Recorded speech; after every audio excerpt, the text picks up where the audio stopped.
이 본문은 20년 전 맥추절에 제가 봉독했던 성경 본문입니다. 오늘은 그래서 20년 전으로 돌아가서 맥추절을 다시 한번 생각하고 거기에 영적인 진리들이 얼마나 더 열려졌는가, 더 열려진 부분을 소개해 드리려고 그럽니다. 재밌는 것은 이렇게 설교를 준비하고 마음에 준비했는데 오늘 새벽에 우리 유미양 권사님이 성냥을 몇 개 가져왔어요. 그런데 그 성냥이 언제 건가 여러분 생각납니까? 우리 포리교회가 한 20여 년 전에 이 교회를 건축하기 전에 새로 입주하시는 분들에게 성냥불과 같이 잘 되기를 바랍니다 하고 입주 선물을 주었던 바로 그 성냥이었어요. 참 역사는 흘렀지만 이렇게 흔적들이 남는다는 것 새롭게 생각을 했습니다. 그래서 그날 우리가 같이 묵상했던 맥추절에 관한 이야기를 몇 가지로 살펴보려고 합니다. 첫째로 뭐라 그러는가 하면은 구원받은 생명에 감사하십시오라고 했습니다. 우리 한번 따라 합시다. 구원받은 생명에 감사하십시오. 예. 물론 출애굽기 12장 13절 14절 인용하면서 6월절 어린 양의 죽음과 구원을 이끌어내면서 우리는 예수님의 십자가의 죽음을 기억하며 감사의 절기를 지켜야 한다라고 설교를 했습니다. 맞습니다. 우리는 절기를 지킬 때마다 꼭 기억해야 되는 것, 예수 그리스도의 죽음을 기억하고 그 죽음으로 말미암아 구원된 우리 하나님의 백성들, 생명 가진 하나님의 자녀들이 하나님 앞에 감사해야 될 줄로 믿습니다. 둘째 대지에서는 이런 말씀을 했습니다. 출애굽기 23장 16절을 언급하면서 처음 익은 열매로 감사합시다 그랬습니다. 6월절의 죽음과 구원을 이끌어내면서 그죠?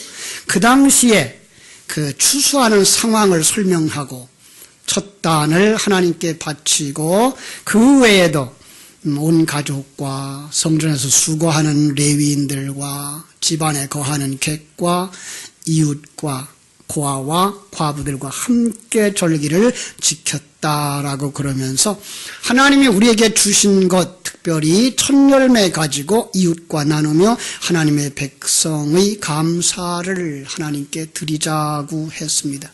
문자적으로 본 것이었고요. 그들이 절기를 본받는 모습을 본받자고 했던 것이죠. 오늘 저기는 여기다가 조금 더 깊은 의미를 더해드리려고 그럽니다. 첫 열매 가지고 나누자 그랬습니다. 첫 열매는 무엇입니까? 그냥 농사에서 거둔 보리, 밀 아니고 첫 열매 누구? 예수 그리스도입니다.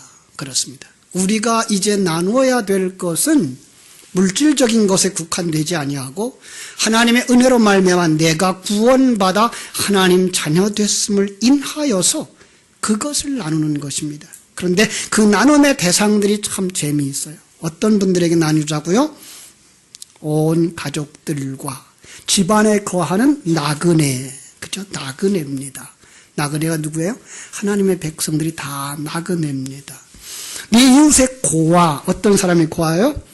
아버지 없는 자. 그럼 그 고아에게 어떻게 주는 것이 진정한 행복이에요? 아버지를 소개해 주는 것, 그죠?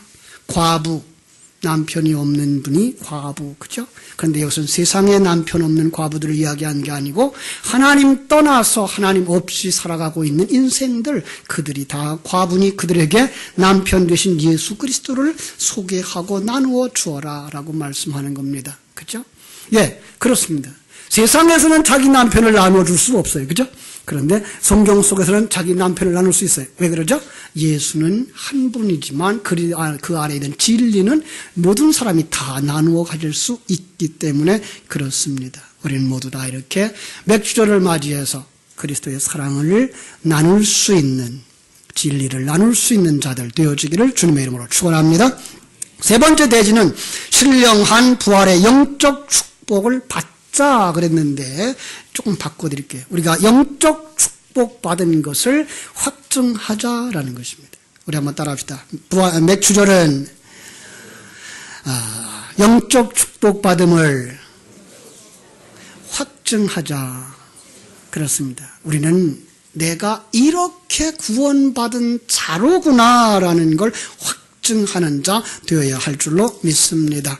예, 이런 기본 골격에다가 오늘 말씀에 그 중요한 부분들을 더 보태주려고 그럽니다. 왜냐하면 그 당시까지만 해도 제게 그 말씀의 깊은 깊이가 없었던 시절이기 때문에 그 속에다가 구원받은 생명의 감사, 어떻게 구원받았는가라는 부분을 잘 가르쳐 주어야 할 것이기 때문에 그렇습니다.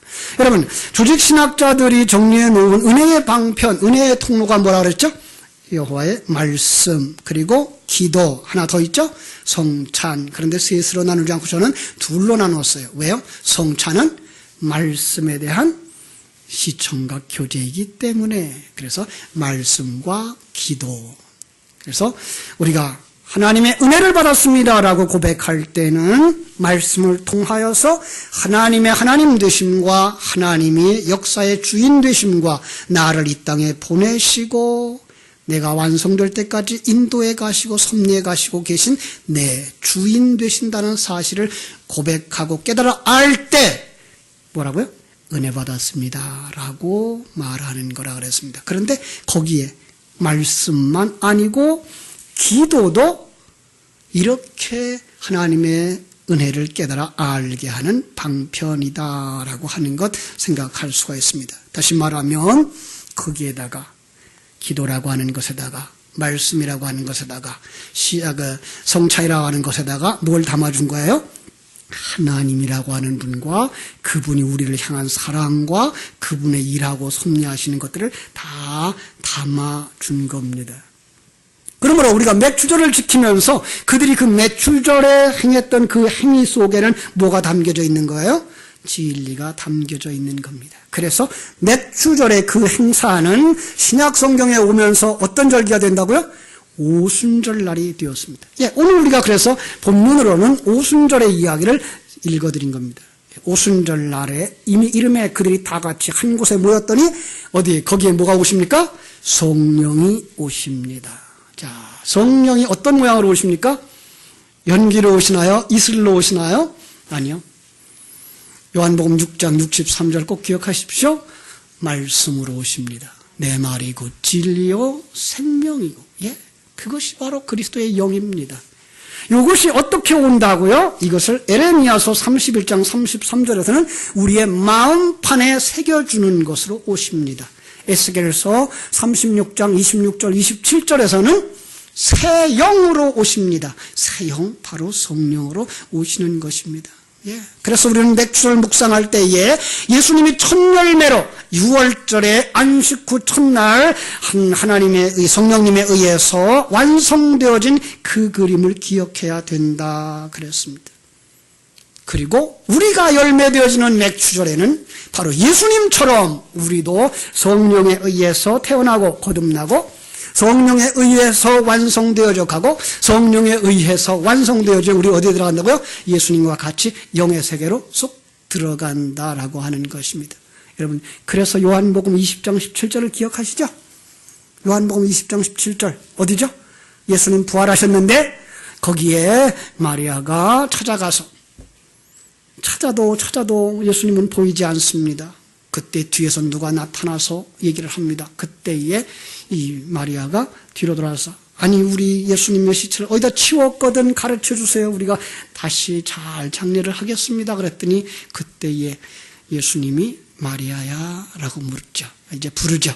그때에 돌아서서 그를 잡으려고 했더니 예수님인 줄 알고 그를 만지려고 했더니 예수님 뭐라 그래요? 만지지 마라.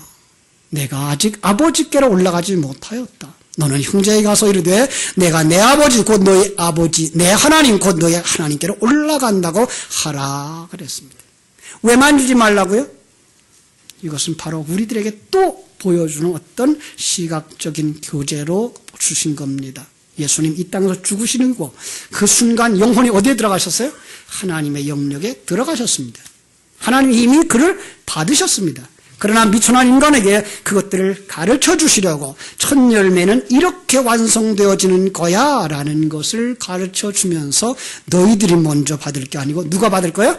하나님이 받으셔야 된단다라고 했던 것입니다. 그렇습니다. 오순절날 그 성령이 임했습니다. 여러분, 이제 그 말씀이 사형이 오순절날, 바로 이 맥추절날 임하였습니다. 어떻게 임하였습니까? 성령으로 임하였습니다. 자, 성령으로 임하자 그들의 속에 가득한 성령이 나오기 시작합니다. 어떻게 나옵니까? 방언으로 나오게 되었습니다. 예. 그래서 그 방언이라는 말은 진리의 또 다른 선포, 이것이 바로 방언의 의미입니다. 우리가 그냥 이 세상에서 가지고 있는 이런저런 그 색다른 언어들이 아닌 하나님의 진리를 말하게 될 때 그를 방언했다라고 말하는 것입니다. 그래서 바울 사도가 이 성령을 가지고 가서 그들에게 안수하죠. 복음을 전하고 그들에게 안수했다 그랬어요. 그때에 그것은 바로 바울 사도 안에 있는 모든 진리를 그들에게 전달했다 하는 것이고, 그랬더니 그들이 뭐예요? 성령을 받고 성령이 말하게 하심을 따라 방언을 말하였다라고 했던 거예요. 마찬가지예요. 그들 속에 있는 진리가 그들의 입술을 통해서 말해지기 시작했던 것입니다. 그렇습니다.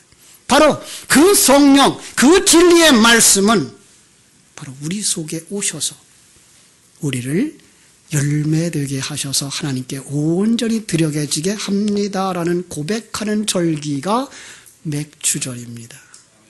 오늘 그러니까 우리는 맥추절을 지키면서 과거에 이 맥추절에 하나님 앞에 제물을 드리면서 그들은 어떤 생각을 했을까요?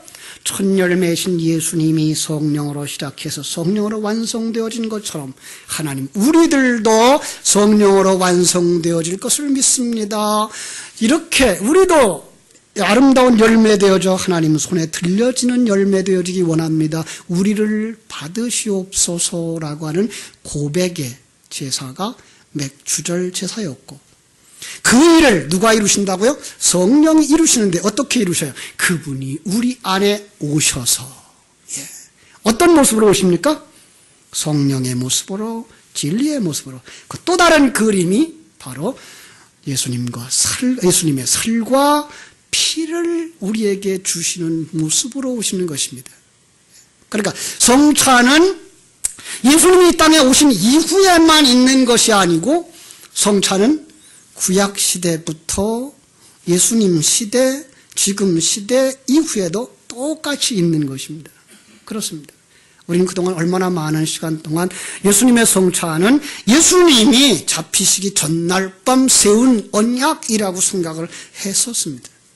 그러나 그렇게 해서 우리가 예수님 이후의 사람들만 성찬을 통해서 구원받는다 그러면 그 이전 사람들은 어떻게 구원받겠습니까? 그들도 바로 동일한 성찬을 받고 그들도 동일하게 구원에 이르렀다는 사실을 생각할 때 바로 이 성찬도 우리에게 주신 또 하나의 시청각 교제라는 것을 알 수가 있습니다. 자, 그 이야기를 지난번 성찬 때 아주 자세하게 했는데 기억하시나요? 기억하시면 100점을 드릴게요.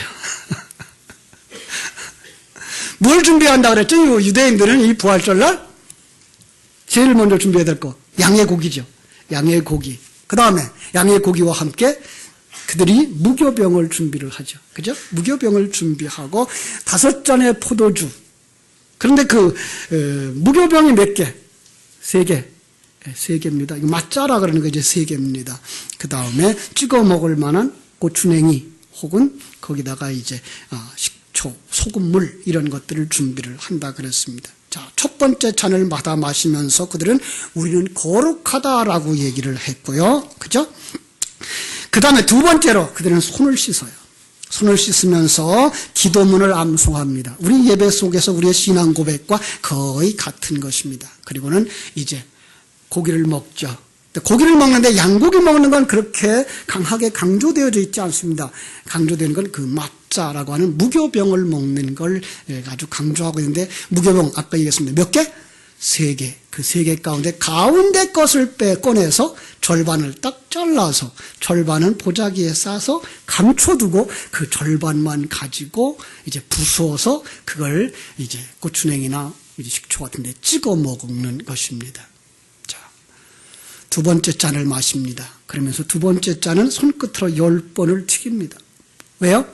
그들이 그 출애굽할 때의 그 고통을 생각하고 재앙을 생각해서, 그래서 두 번째 잔은 재앙의 잔입니다. 첫 번째 잔은 성별의 잔, 두 번째 잔은 재앙의 잔. 그리고 애들한테 그 맛자를 찾도록 합니다. 그래서 찾으면 상을 주는 겁니다. 네. 여러분들, 그런데 왜 세 개 가운데 가운데일까요? 그들은 모릅니다. 우리는 압니다. 삼위일체 가운데 두 번째 하나님입니다. 그분이 쪼개지는 겁니다. 그리고 그분이 그것을 쪼개서 우리에게 먹여주는 바로 성찬의 의미로 그들은 받는 것입니다. 그리고 어린아이들에게 그 숨은 것도 찾으라고 요구하고 참으면 그들에게 상금을 줍니다. 근데 찾으라고 할 때 왜 찾아야 됩니까? 숨겨진 예수 그리스도를 찾아야 됩니다. 하늘나라는 감춰져 있습니다. 그래서 우리는 그 속에 있는 걸 찾아야 됩니다. 표면적인 것만 봐가지고는 아무도 진리를 모르기 때문입니다. 그렇죠?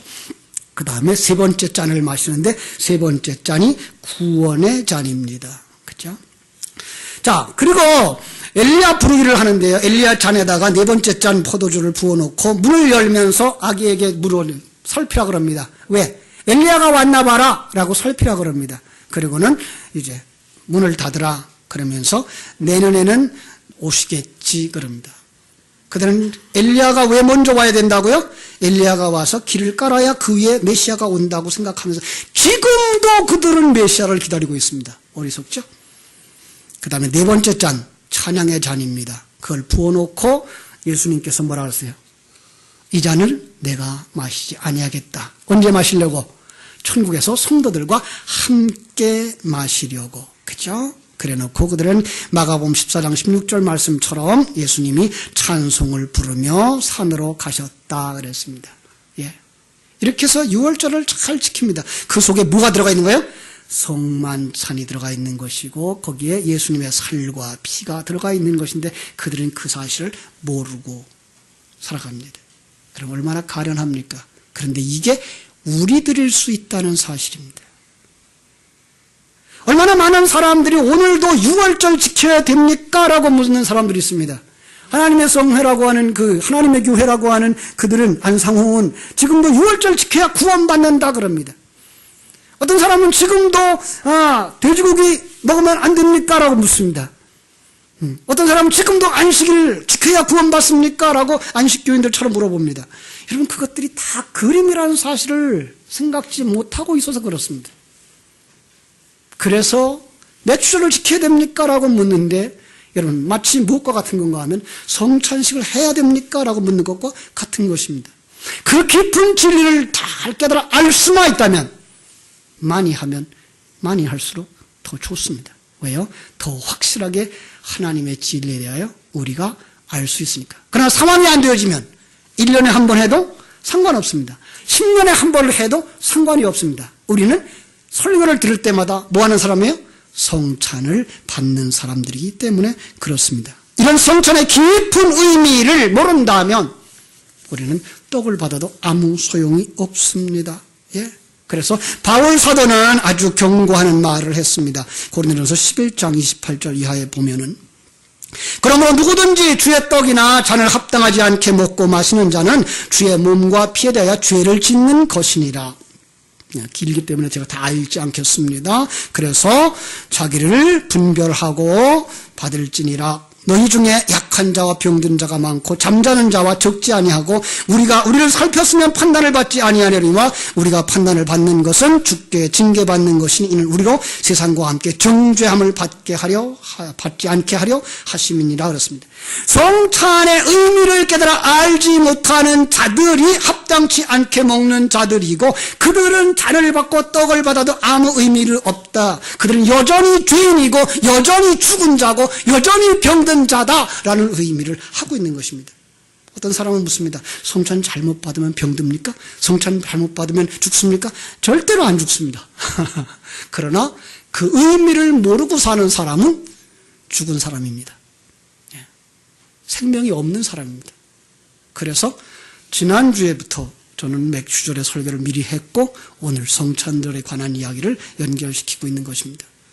성찬이 정말로 여러분 속에 생명이 되려면 생명과 진리의 말씀이 여러분의 신비에 새겨진 자들이어야 합니다.